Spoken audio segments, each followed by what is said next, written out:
Telugu audio Bible నిర్గమకాండము 9వ అధ్యాయము. తరువాత యెహోవా మోషేతో ఇట్లనెను, నీవు ఫరో యొద్దకు వెళ్ళి నన్ను సేవించుటకు నా ప్రజలను పోనిమ్ము. నీవు వారిని పోనీయనొల్లక ఇంకను వారిని నిర్బంధించిన ఎడల, ఇదిగో యెహోవా బాహుబలము పొలములోనున్న నీ పశువుల మీదికిని, నీ గుర్రముల మీదికిని, గాడిదల మీదికిని, ఒంటెల మీదికిని, ఎద్దుల మీదికిని, గొర్రెల మీదికిని వచ్చును. మిక్కిలి బాధాకరమైన తెగులు కలుగును. అయితే యెహోవా ఇశ్రాయేలీయుల పశువులను ఐగుప్తు పశువులను వేరుపరచును.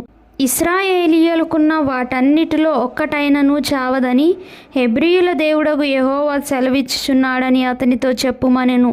మరియు యెహోవా కాలము నిర్ణయించి, రేపు యెహోవా ఈ దేశంలో ఆ కార్యము జరిగించుననెను. మరునాడు యెహోవా ఆ కార్యము చేయగా ఐగుప్తీయుల పశువులన్నీయూ చచ్చెను గాని ఇశ్రాయేలీయుల పశువుల్లో ఒకటియూ చావలేదు. ఫరో ఆ సంగతి తెలుసుకొని పంపినప్పుడు ఇశ్రాయేలు పశువుల్లో ఒకటియూ చావలేదు. అయినను అప్పటికిని ఫరో హృదయము కఠినమైనందున జనులను పంపకపోయెను. కాగా యెహోవా, మీరు మీ పిడికిళ్ళ నిండా ఆవపు బుగ్గి తీసుకొనుడి. మోషే ఫరో కన్నుల ఎదుట ఆకాశము వైపు దాని చల్లవలెను. అప్పుడు అది ఐగుప్తు దేశమంతటా సన్నపు ధూళి అయి ఐగుప్తు దేశమంతటా మనుషుల మీదను జంతువుల మీదను పొక్కు దద్దురులగునని మోషే అహరోనులతో చెప్పెను. కాబట్టి వారు ఆవపు బుగ్గి తీసుకొని వచ్చి ఫరో ఎదుట నిలిచిరి.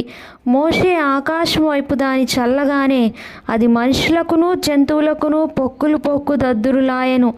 ఆ దద్దురుల వలన శకునగాండ్రు మోషే ఎదుట నిలవలేకపోయిరి. ఆ దద్దురులు శకునగాండ్రకును ఐగుప్తీయులందరికీ పుట్టెను. అయినను యెహోవా మోషేతో చెప్పినట్లు యెహోవా ఫరో హృదయమును కఠినపరచెను. అతడు వారి మాట వినకపోయెను. తరువాత యెహోవా మోషేతో ఇట్లనెను, హెబ్రీయుల దేవుడైన యెహోవా ఇలాగు సెలవిచ్చుచున్నాడు, నీవు తెల్లవారగానే లేచిపోయి ఫరో ఎదుట నిలిచి నన్ను సేవించుటకు నా జనులను పోనిమ్ము. సమస్త భూమిలో నా వంటి వారెవరునూ లేరని నీవు తెలుసుకొనవలెనని ఈసారి నేను నా తెగుళ్ళన్నీయు నీ హృదయము నొచ్చినంతగా నీ సేవకుల మీదికిని నీ ప్రజల మీదికిని పంపెదను. భూమి మీద నుండకుండా నీవు నశించిపోవునట్లు నేను నా చెయ్యి చాపియుంటినేని నిన్నును నీ జనులను తెగులుతో కొట్టివేసియుందును. నా బలమును నీకు చూపునట్లును భూలోకమందంతటా నా నామమును ప్రచురము చేయునట్లును ఇందుకే నేను నిన్ను నియమించి తిని. నీవు ఇంకా నా ప్రజలను పోనీయనొల్లక వారి మీద అతిశయపడుచున్నావు. ఇదిగో రేపు ఈ వేళకు నేను మిక్కిలి బాధాకరమైన వడగండ్లను కురిపించదను. ఐగుప్తు రాజ్యము స్థాపించిన దినము మొదలుకొని ఇదివరకు అందులో అట్టి వడగండ్లు పడలేదు. కాబట్టి నీవు ఇప్పుడు పంపి నీ పశువులను పొలములలో నీకు కలిగినది యావత్తును త్వరగా భద్రము చేయుము. ఇంటికి రప్పింపబడక పొలములో ఉండు ప్రతి మనుష్యుని మీదను జంతువు మీదను వడగండ్లు కురియును. అప్పుడు అవి చచ్చునని చెప్పుమనెను.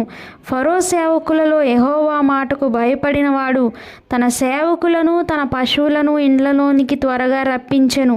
అయితే యెహోవా మాట లక్ష్య పెట్టనివాడు తన పనివారిని తన పశువులను పొలములలో ఉండనిచ్చెను. యెహోవా, నీ చెయ్యి ఆకాశము వైపు చూపుము. ఐగుప్తు దేశమందలి మనుషుల మీదను జంతువుల మీదను పొలముల కూరలన్నిటి మీదను వడగండ్లు ఐగుప్తు దేశం అంతటా పడునని మోషేతో చెప్పెను. మోషే తన కర్రను ఆకాశము వైపు ఎత్తినప్పుడు యెహోవా ఉరుములను వడగండ్లను కలుగజేయగా పిడుగులు భూమి మీద పడిచుండెను. యెహోవా ఐగుప్తు దేశం మీద వడగండ్లు కురిపించెను. అలాగు వడగండ్లును వడగండ్లతో కలిసిన పిడుగులును బహుబలమైన వాయను. ఐగుప్తు దేశమందంతటను అది రాజ్యమైనది మొదలుకొని ఎన్నడూనూ అట్టివి కలగలేదు.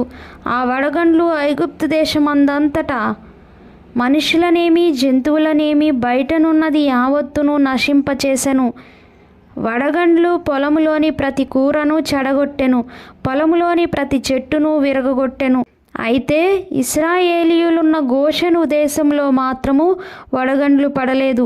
ఇది చూడగా ఫరో మోషే అహరోనులను పిలువనంపి, నేను ఈసారి పాపము చేసి ఉన్నాను, యెహోవా న్యాయవంతుడు, నేనును నా జనులను దుర్మార్గులము, ఇంత మట్టుకు చాలును, ఇకను బ్రహ్మాండమైన ఉరుములు వడగండ్లు రాకున్నట్లు యెహోవాను వేడుకొనుడి, మిమ్మును పోనిచ్చెదను, మిమ్మును ఇకను నిలుపనని వారితో చెప్పగా, మోషే అతని చూచి, నేను ఈ పట్టణము నుండి బయలు వెళ్ళగానే నా చేతులు యెహోవా వైపు ఎత్తెదను, ఈ ఉరుములు మానును, ఈ వడగండ్లును ఇక మీదట పడవు, అందువలన భూమి యెహోవాదని నీకు తెలియబడును, అయినను నీవును నీ సేవకులను ఇకను దేవుడైన యెహోవాకు భయపడరని నాకు తెలిసి ఉన్నదనెను. అప్పుడు జనుప చెట్లు పువ్వులు పూసెను, యవల చేలు వెన్నులు వేసినవి గనుక జనుప యవల చేలును చెడగొట్టబడెను గాని గోధుమలు మిరప మొలకలు ఎదగనందున అవి చెడగొట్టబడలేదు.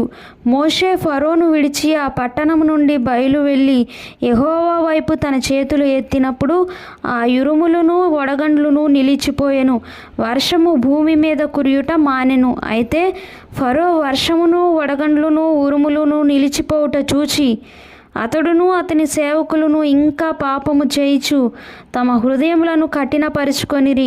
యెహోవా మోషే ద్వారా పలికినట్లు ఫరో హృదయము కఠినమాయెను, అతడు ఇశ్రాయేలీయులను పోనీయకపోయెను.